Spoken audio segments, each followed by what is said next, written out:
भाई इस वीडियो में हम बहुत मज़ेदार काम करने वाले हैं। हम एक फ़ॉर्मूले को डिराइव करने वाले हैं।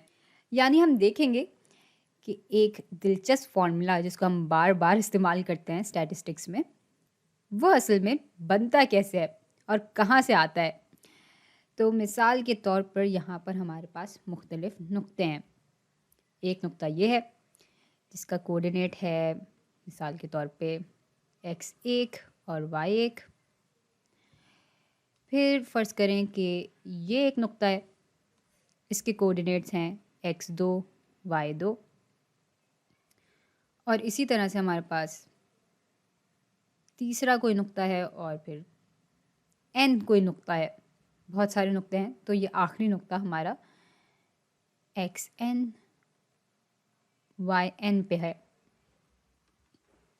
और बीच में यहाँ पे बहुत सारे नुक्ते हैं।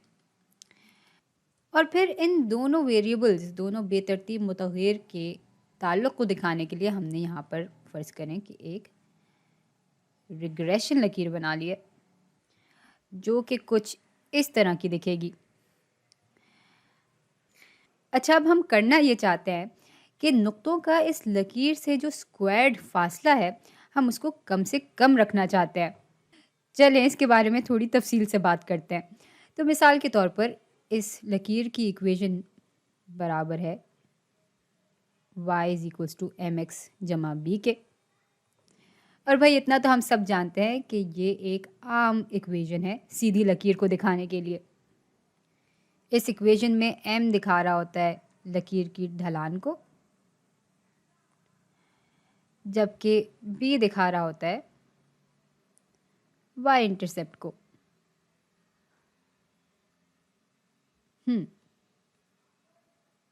और भाई y इंटरसेप्ट हमारा कुछ यहाँ पर होगा। इस नुक्ते पे x 0 के बराबर होता है, y जो है यहाँ पर b के बराबर होगा, y इंटरसेप्ट के बराबर होगा।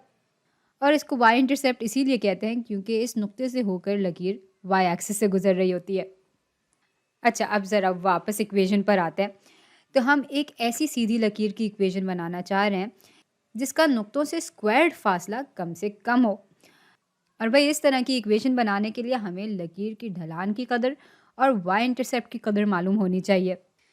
अच्छा, जो हम बार-बार इस स्क्वायर्ड फासले की बात कर रहे हैं, जो कि नुक्तों और लकीर के दरमियान है, उसको हम खलल भी कह सकते हैं, यानी एरर भी कह सकते हैं। चलें, ज़रा इस खलल को पहले बयान कर लें। तो स्टैंडर्ड एरर या मयारी खलल बराबर होता है हर नुक्ते की y की असली कदर और वो कदर जो कि लकीर दे रही है उसके फ़र्क के स्क्वायर के, और फिर हम उन सबको आपस में जमा कर देते हैं।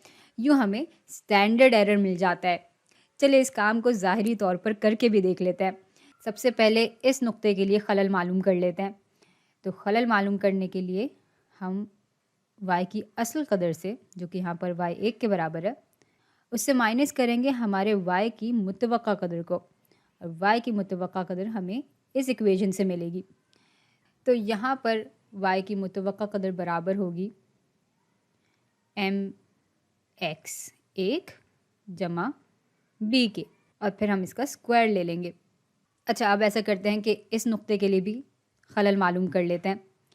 तो यहाँ पर y की असल कदर बराबर है y2 के, और इससे हम माइनस करेंगे y की मुतवक्का कदर को, जो कि यहाँ पर बराबर होगी m ज़रब x2 जमा b के, और इस पूरी चीज़ का भी हम स्क्वायर ले लेंगे और इन दोनों को फिर हम आपस में जमा कर लेंगे, और ये सिलसिला चलता चला जाएगा जब तक कि हमारे पास आखिरी नुक्ते का खलल नहीं आ जाता। तो आखिरी नुक्ते का खलल बराबर होगा आखिरी नुक्ते के y की असल कदर, जो कि yn के बराबर है, माइनस m ज़रब xn जमा b के स्क्वायर के। अच्छा, इन एरर को अगर मैं ग्राफ पर दिखाना चाहूँ तो ये जो खलल है वो असल में इस फासले को दिखा रहा है, और ये जो खलल है वो असल में इस फासले को दिखा रहा है। एरर 1 है और ये एरर 2 है, और इस तरह से ये जो खलल है वो इस फासले को दिखा रहा है। इसको मैं एरर 3 का नाम दे देती हूँ। तो भाई इस तरह की सारी इनफरादी टर्म्स अलग अलग हर नुक्ते के खलल को दिखा रही थी, और इन सब को जब हम आपस में जमा करते हैं तो हमारे पास पूरी लकीर की जो खलल है, पूरी लकीर के लिए जो एरर है वो आ जाता है।